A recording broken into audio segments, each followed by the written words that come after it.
अब सुनो बेटा, इसमें क्या होता है, तुम लोगों ने क्लास 10th तक एक चैप्टर पढ़ा था जिसका नाम था एपी, अर्थमेटिक प्रोग्रेशन। तो उसमें क्या होता था, अगर मैं मोटा मोटा पूछूं तो उसमें क्या होता था बेटा, अगर एक टर्म ए है, दूसरा टर्म अगर A2 है, तीसरा बेटा A3 है, ऐसे चल रहा है अगर, तो उन सब में कॉमन डिफरेंस सेम होता था ना एपी में। तो एपी में बेटा कॉमन डिफरेंस सेम आता था, मतलब इसको अगर इसमें से माइनस करोगे that is A2 minus A1, ये इक्वल टू आएगा A3 माइनस A2 के, और ये इक्वल टू आएगा next term A4 minus A3 के, ऐसे चल रहा था। तो वो हम लोग बोलते थे अर्थमेटिक प्रोग्रेशन। अच्छा, तो अर्थमेटिक प्रोग्रेशन में क्या चीज़ सेम थी, कॉमन डिफरेंस। अब आता है ज्योमेट्रिक प्रोग्रेशन, तो इसमें क्या होता है, और उसमें हम लोगों ने कितने फॉर्मूले पढ़े थे, अगर मैं मोटा मोटा थोड़ा सा रिवीजन कराऊं तो एक तो an वाला पढ़ा था बेटा, nth टर्म का होता है a plus N minus one into D. एक तुमने पढ़ा था बेटा सम निकालने का n/2 2a plus N minus one into D. अगर इसी को मैं और अच्छे से लिखूं तो इसको बेटा मैं लिख सकता हूँ a plus N minus one into D. बेटा ये क्या है, एल, इसको ए एन लिख सकते हैं, इसको बच्चा हम लोग ए एन लिख सकते हैं, और इसी ए एन को कुछ बुक्स में एल लास्ट टर्म में बोल देते हैं, है ना बेटा। तो ये फॉर्मूले हम लोगों ने पढ़े थे। अब यहाँ पे क्या कहानी है, यहाँ पे हम लोगों को ऐसे ही ज्योमेट्रिक प्रोग्रेशन को सीखना है। तो सबसे ये कुछ मत लिखना बेटा, इसको नहीं लिखने की कोई ज़रूरत है, ठीक है। तो ज्योमेट्रिक प्रोग्रेशन में क्या होता है बेटा, इसमें कॉमन रेशियो सेम होता है, कॉमन रेशियो सेम होता है। जैसे मान ले बच्चा मैंने ऐसे लिखा A1 लिखा, A2 लिखा, A3 लिखा, A4 लिखा, डॉट डॉट डॉट डॉट, ये सिलसिला चल रहा है। कॉमन रेशियो का मीनिंग ये है कि अगर मैं A2 को अगर A1 से मैं डिवाइड करूं तो जो भी आंसर आएगा वही सेम आंसर आएगा। अगर मैं A3 को किससे डिवाइड करूं बेटा, A2 से, वही सेम आंसर आएगा जब मैं A4 को डिवाइड करूं A3 से, डॉट डॉट डॉट डॉट। ये क्या है, R क्या है बेटा, यहाँ पे कॉमन रेशियो है, R है तुम्हारा कॉमन रेशियो। तो इसको हम लोग बोलते हैं बेटा जीपी, ज्योमेट्रिक प्रोग्रेशन। जिसका कॉमन रेशियो सेम आ रहा है, इसका मतलब वो सीरीज जो दे रखी है वो किस में है, ज्योमेट्रिक प्रोग्रेशन में दे रखी है। अच्छा, अब एक काम करो, अब इसमें भी यार वही कहानी आएंगी। मान लो यहाँ पे पहली टर्म ये हो गई, दूसरी ये, तीसरी चौथी, यहाँ पे nth टर्म होगी तो उसका कुछ फॉर्मूला भी होगा। तो ऐसे ही nth टर्म का फॉर्मूला भी होता है इसमें, सेम तरीके से जैसे एपी में होता था। तो nth टर्म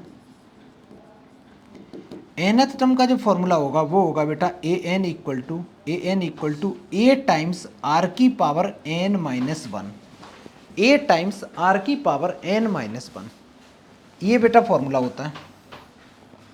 इस फॉर्मूले में a क्या है, तो a तुम बताओगे कि फर्स्ट टर्म है। जैसे एपी में होता था ना a plus N minus one into D, A first term होता था, ऐसे ही a इसमें भी बच्चा तुम्हारा फर्स्ट टर्म ही होगा।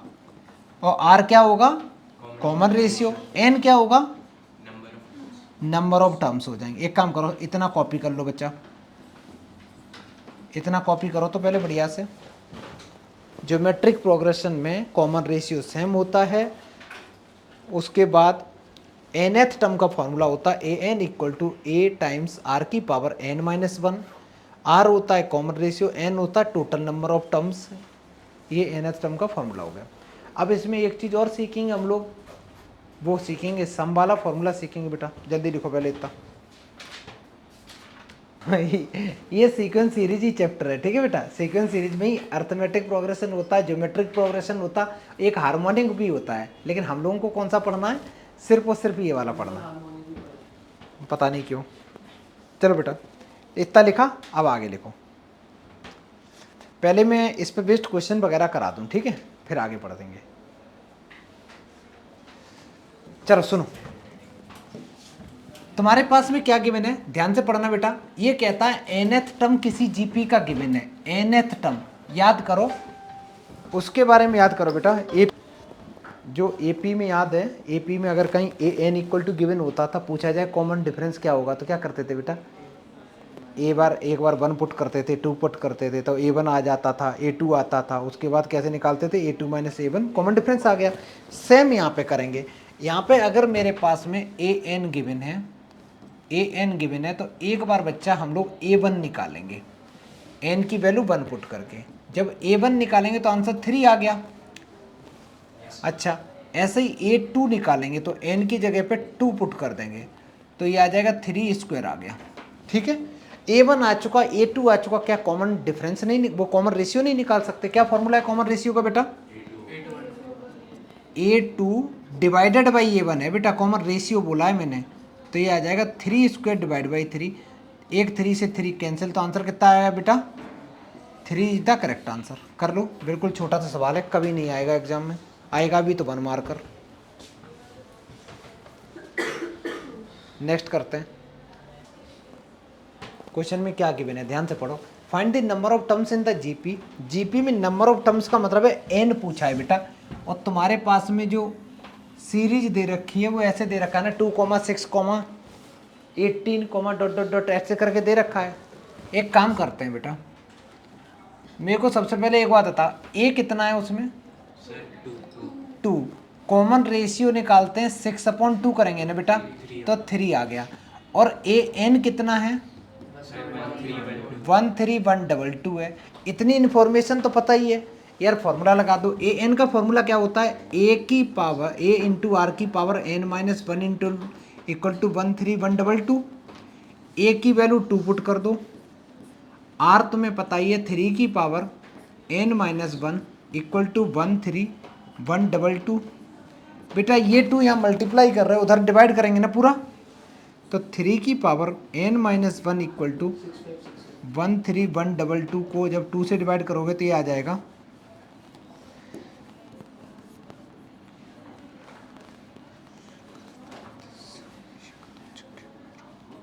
6561 आ रहा है बेटा। ये जो तुम्हारे पास आया है, ये आया 3 की पावर n-1 इक्वल टू 6561। अब क्या करने वाले हो पता है यार, ऐसे तो होने वाला नहीं, फैक्टर ही करने पड़ेंगे। इसके फैक्टर करो, हो जाएंगे। और पक्का फैक्टर किसके टर्म्स में आने चाहिए? 3 के टर्म्स में आने चाहिए। मैं 3 से ही कर दे रहा हूँ डायरेक्ट, ठीक है। 3 2 जा 6, 3 1 जा 3, 3 8 जा, 3 7 जा।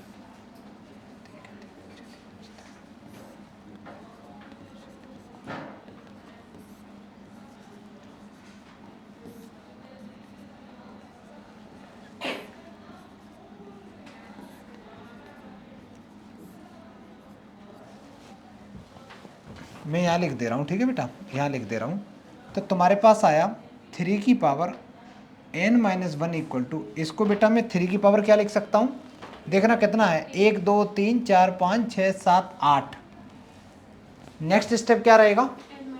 पावर को पावर से कंपेयर करते हैं, क्योंकि ये 3 की पावर है, ये भी है बेटा, तो कंपेयर कर देंगे बाई कंपेयरिंग हो जाएगा बेटा। n-1 इक्वल टू तुम्हारा 8 आ गया, तो n की वैल्यू कितनी आ गई? 9 इज द राइट आंसर। कितने बच्चों का सही था बेटा? बहुत बढ़िया, कर लो ये पूरा अच्छे से करो, है ना, तब नेक्स्ट करेंगे। ये इंपॉर्टेंट क्वेश्चन होते हैं। क्या क्या गिवन है वो देख लो अच्छे से। सबसे पहले तो बेटा अगर मैं a की बात करूं तो ये √3 गिवन है। कॉमन रेशियो निकालेंगे तो 3 को डिवाइड करेंगे √3 से। अब इसको रेशनलाइज भी कर दो, है ना, करना चाहो थोड़ा कैलकुलेशन आसान हो जाएगी, और कुछ नहीं। ये हो जाएगा 3 divide by √3 into √3 divide by √3। Sir वो, हाँ बेटा बोलो। सर जब ये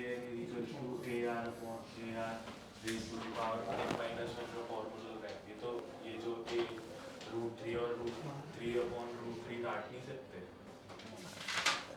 अच्छा तब तो काट ही देंगे काट देंगे बेटा।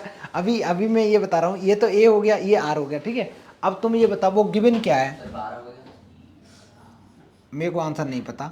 ए एन गिवन है बेटा तुम्हारे पास 729। अब फॉर्मूला लगाना है, ठीक है। इधर देखो छोटू, इधर तुम यही बता रहे हैं ना, ए आर की पावर n-1 इक्वल टू लिखा तुमने 729। ए की वैल्यू कितनी है? √3, और आर की वैल्यू कितनी है? √3। √3 की पावर कितनी बेटा? n-1 equal to 729। अगर तुम इसको ऐसे लिखते तो √3 से √3 नहीं काट सकते थे। क्यों नहीं काट सकते थे बताओ जल्दी? क्योंकि एक्चुअली क्या था ना, इसकी पावर कुछ और है बेटा, इसलिए नहीं कटता। अब यहाँ पे √3 की पावर कितनी है बता ग्रिसिका, कितनी है 1, और इसकी पावर ये है, तो बेटा मल्टीप्लिकेशन में पावर ऐड होती है ना, इसकी पावर 1 है, तो मैं ऐसे लिख सकता हूँ कि √3 की ओवरऑल पावर कितनी हो गई दोनों की मिला के बेटा n -1 + 1 दैट इज n। समझ में आया कि नहीं बेटा, आया। √3 की पावर मैंने 1 ले ली। अब तुम ये मन सोचना सर 3 की पावर तो 1/2 है, मैं √3 की बोल रहा हूँ।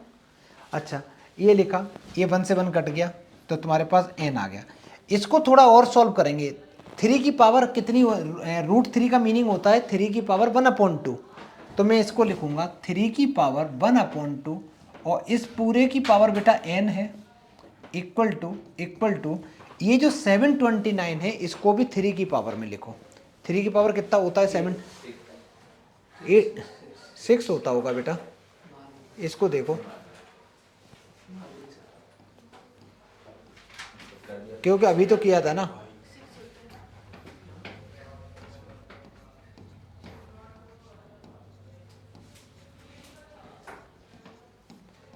ये देखो 6 हो गया बेटा, तो तुम इसको लिखोगे 3 की पावर 6। अभी भी यार बात बनी नहीं, पावर के ऊपर जब पावर होती है तो पावर आपस में मल्टीप्लाई करते हैं, तो ये n/2 बन जाएगा इक्वल टू 3 की पावर 6। अब कंपेयर कर दो,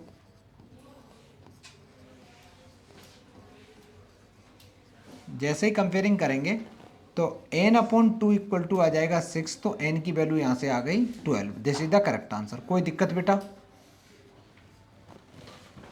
ये आंसर था ना, करो जल्दी। तुम्हारा क्या आया था, चलो नेक्स्ट। कॉपी नहीं करनी बेटा, खुद करो, कॉपी नहीं।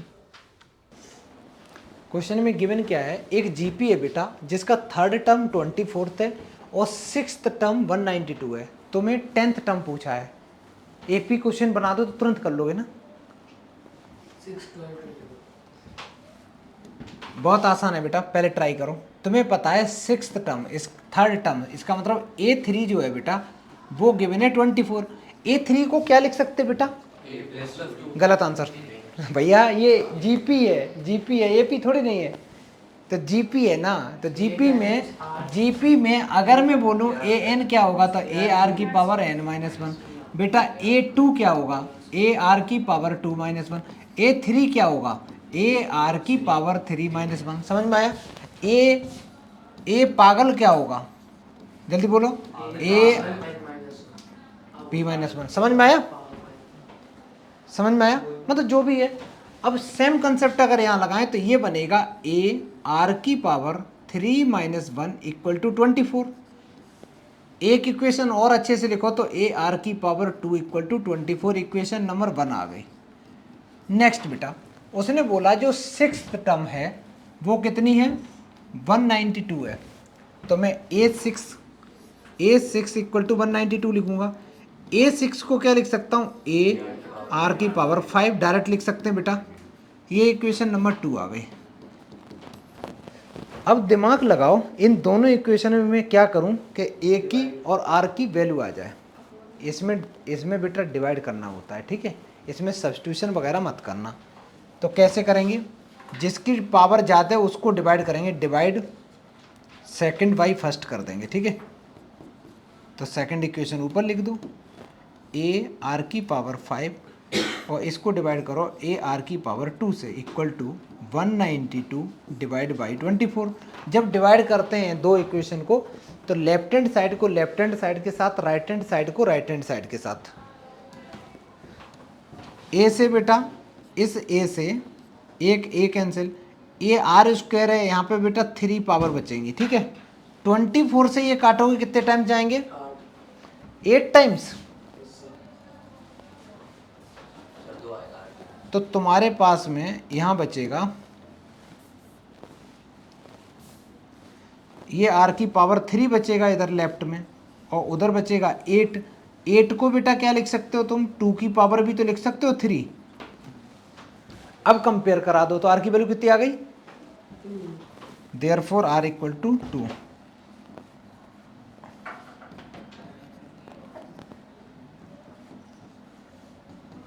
देखो रेशियो तो 2 आया, लेकिन अभी कुछ और पूछा है, उसने बोला 10th टर्म क्या होगी, तो अभी तो भाई रेशियो ही आया है ना। रेशियो से ये जो ए आर की वैल्यू आई है, इसको ले जाके इक्वेशन नंबर 1 में पुट कर दो, वहां से ए की वैल्यू निकालो।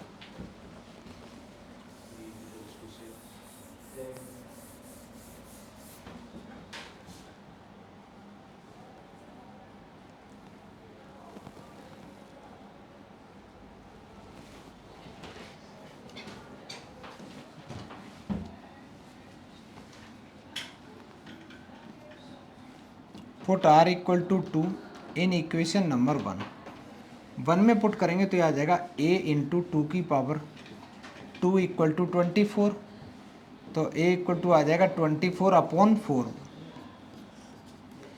a की वैल्यू 6 आ गई। बेटा तुम आगे आ जाओ,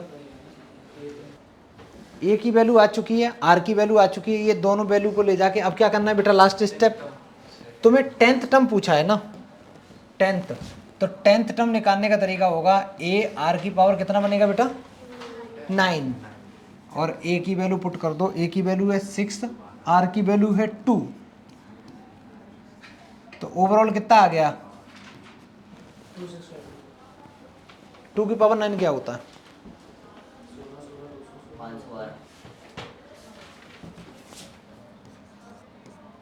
मल्टीप्लाई कर दो,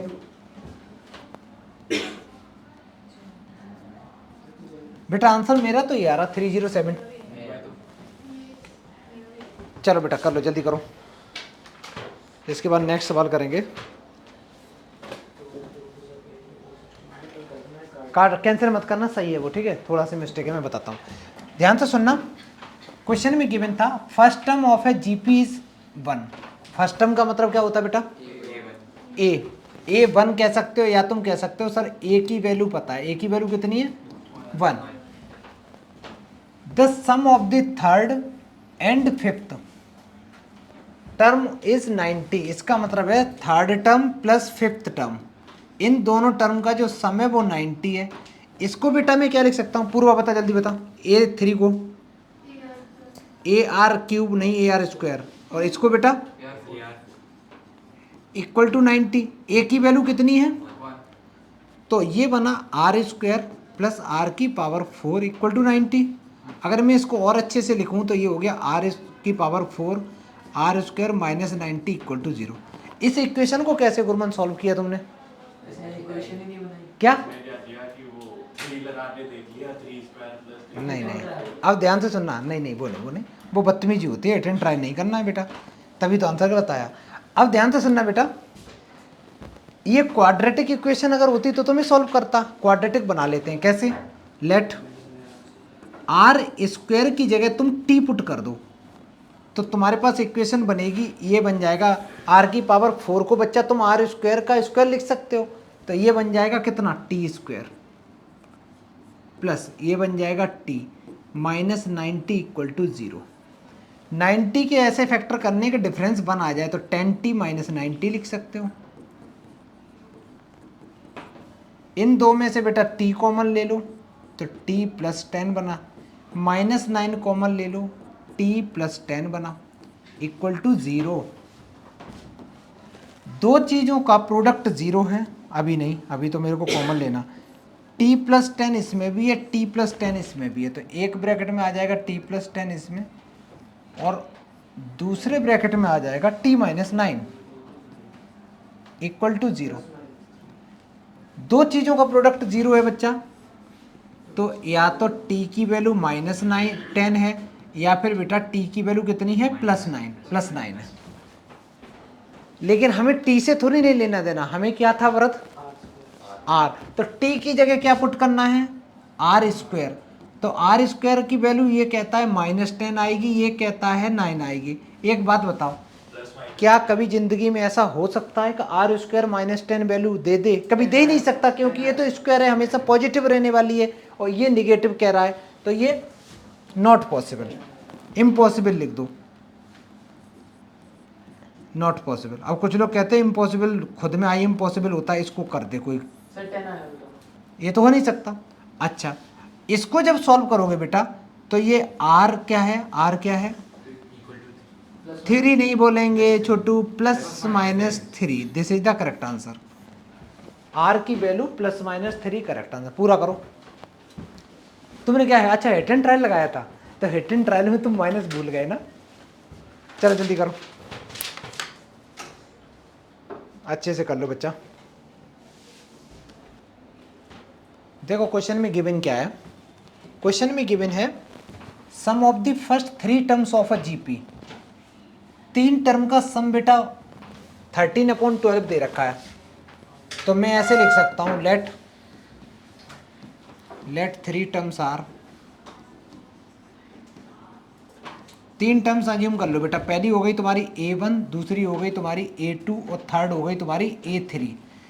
इन तीनों का सम that is A1 + A2 + A3, इन तीनों का सम दे रखा है 13/12। इसमें कोई दिक्कत?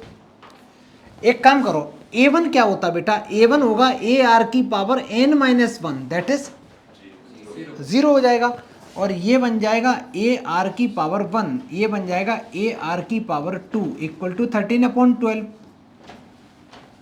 सब में से एक कॉमन ले लो, R की पावर 0 तो 1 होता है, ये R बचा, इधर बेटा R² बचा = 13/12। ये इक्वेशन नंबर 1 हो गई तुम्हारी, ये बेटा तुम्हारी इक्वेशन नंबर 1 हो गई। इतना कर लो पहले, यहाँ तक लिख तो लो अच्छे से, इक्वेशन नंबर 1 तक। 1 + R + R² = 13/12 तक लिख लिया, ठीक है। अब आगे का देखो, प्रोडक्ट कितना गिवन है बेटा, प्रोडक्ट किसका, प्रोडक्ट उन्हीं 3 टर्म का, दैट इज A1 A2 और A3 = -1 है। A1 कितना है, वो तो A ही रहेगा बेटा, A2 रहेगा AR² नहीं सॉरी AR, और A3 रहेगा AR² = -1। एक काम करते हैं, ये A लिख दें बेटा, और इधर आ जाएगा मेरे पास R3।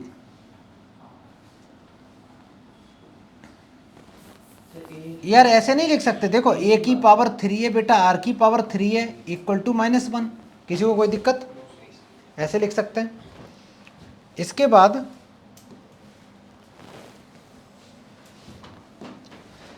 इस पूरे को मैं लिख सकता हूं AR की पावर 3 = -1।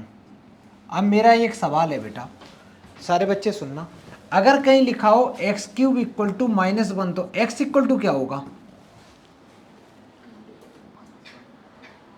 -1 होगा, ठीक है, -1 ही होगा, क्योंकि जो -1 है ना वो माइनस बाहर ही रहेगा, क्योंकि ऑड पावर है बेटा।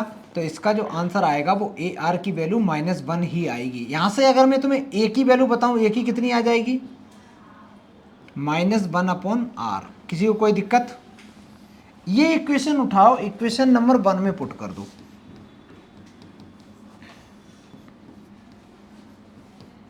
Put the value of A in equation number 1। 1 में जहाँ A लिखा है उसकी जगह लिख दो -1/R, और ये इधर रहेगा 1 + R + R² = 13/12। क्रॉस मल्टीप्लाई कर लो बेटा, ये 12 इधर आएंगे तो -12 × 1 + R + R² = 13 × R। 12 का मल्टीप्लाई अंदर भी करेंगे तो ये आ जाएगा -12 -12R और -12R² = 13R। क्वाड्रेटिक इक्वेशन है, अच्छे से सॉल्व करेंगे। सब कुछ लेफ्ट में लेके आ जाओ या सब कुछ राइट में लेके जाओ, बात एक ही है। ये हो जाएगा 12R² और ये उधर जाएगा 25R + 12 = 0। सीधी बात ये आ गया। यहाँ तक करो बेटा, और उसके बाद सारे बच्चे मिडिल टर्म स्प्लिट करने की कोशिश करो। और अगर कोई दिक्कत नहीं, निगेटिव में तो आ सकता है ना, और अगर बेटा कॉमन रेशियो निगेटिव में आ सकता है, कोई ऐसा इशू नहीं होता, ठीक है, आता है। और उसके बाद में क्या है, जब इसकी मिडिल टर्म स्प्लिट अगर ना हो रहे हो तो क्या करोगे, तो क्वाड्रेटिक फार्मूला लगा देना, ठीक है। अगर मिडिल टर्म स्प्लिट ना हो तो क्वाड्रेटिक फार्मूला लगाओ। जल्दी लिखो।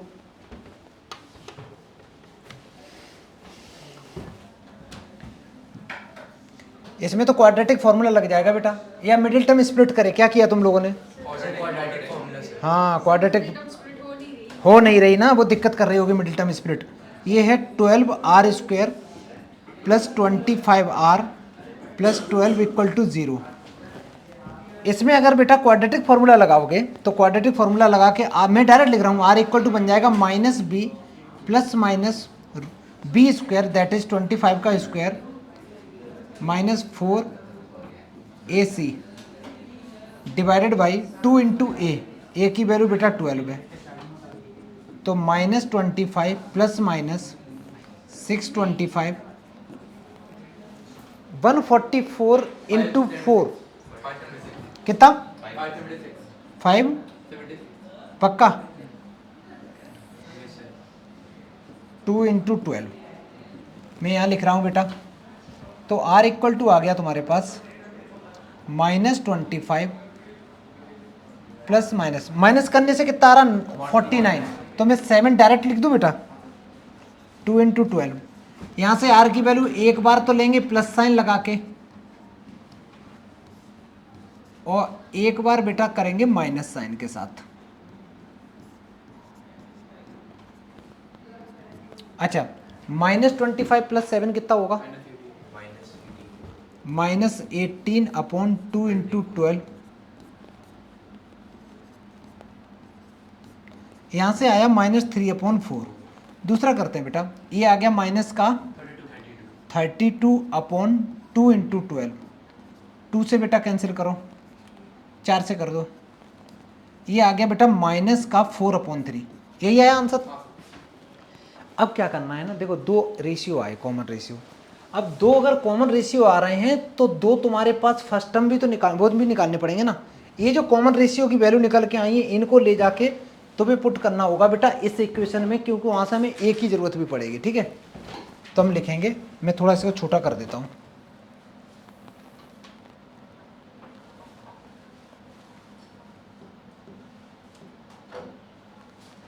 कैसे करेंगे? इफ r इक्वल टू, अगर r इक्वल टू -3 अपॉन 4 है तो r की वैल्यू बेटा इसमें पुट करेंगे तो a की वैल्यू कितनी आ रही है? प्लस के 4 अपॉन 3 आ रही है। और अगर मैं r की वैल्यू -4 अपॉन 3 पुट करूंगा तो a की वैल्यू आएगी 4 अपॉन 3 पुट कर रहा हूं तो ये प्लस के 3 अपॉन 4 आ जाएगी। समझ में आया कि नहीं? तुम्हारे पास a की वैल्यू आ चुकी, r की आ चुकी। बेटा तुम्हें पूछा था कॉमन रेशियो बताओ, और तो कॉमन रेशियो तो आ ही चुका था। कॉमन रेशियो के बाद टर्म्स पूछे। टर्म्स का मतलब है टर्म्स में एक तो a1, तो a1 कितना है दैट इज, ये दो आंसर लिखने पड़ेंगे बेटा। एक तो 4/3, चलो अभी मैं पॉजिटिव वाला यही ले रहा हूँ 4/3 जब ये वाली है। अच्छा जब a2 लिखूंगा तो a2 लिखते समय मेरे को a की वैल्यू में अभी ये वाली ले रहा हूँ, यहाँ लिख दो टर्म्स लिखते समय if a equal to 4 upon 3 and r equal to -3 upon 4, क्योंकि इसमें तुम्हारे पास जो आंसर टर्म्स निकल के आएंगी वो भी दो होंगी, लेकिन हमें कोई एक लिख देना क्योंकि दूसरी जो होगी ना वो उसकी उल्टी हो जाए। क्या बेटा? नहीं मैं लिखा लूँगा। a की वैल्यू कितनी है 4 अपॉन 3, r की वैल्यू है -3 अपॉन 4। कैंसिल करेंगे बेटा तो कितना आएगा आंसर -1। नेक्स्ट एक और निकालना a3, ये आएगा ar²। a की वैल्यू है 4 अपॉन 3 और r की वैल्यू है -3 अपॉन 4 का square equal to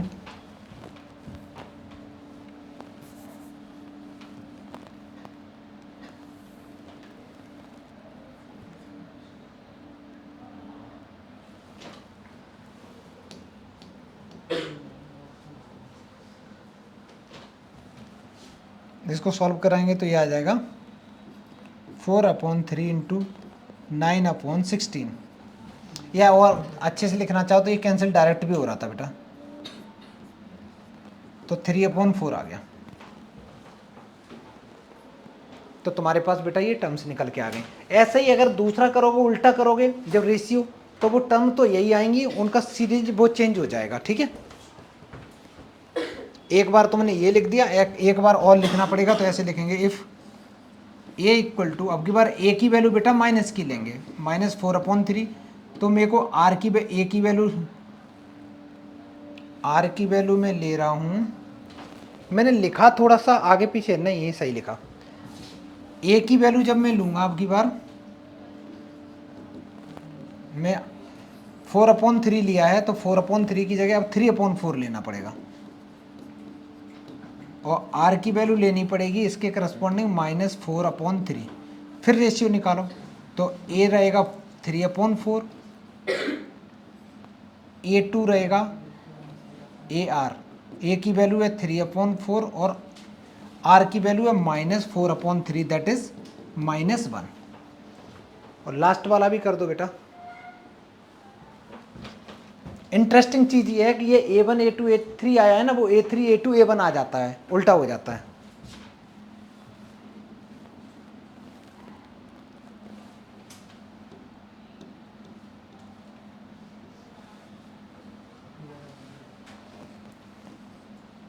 A3 equal to हो जाएगा AR², और A की वैल्यू है तुम्हारे पास यहाँ पे ली है मैंने 3/4,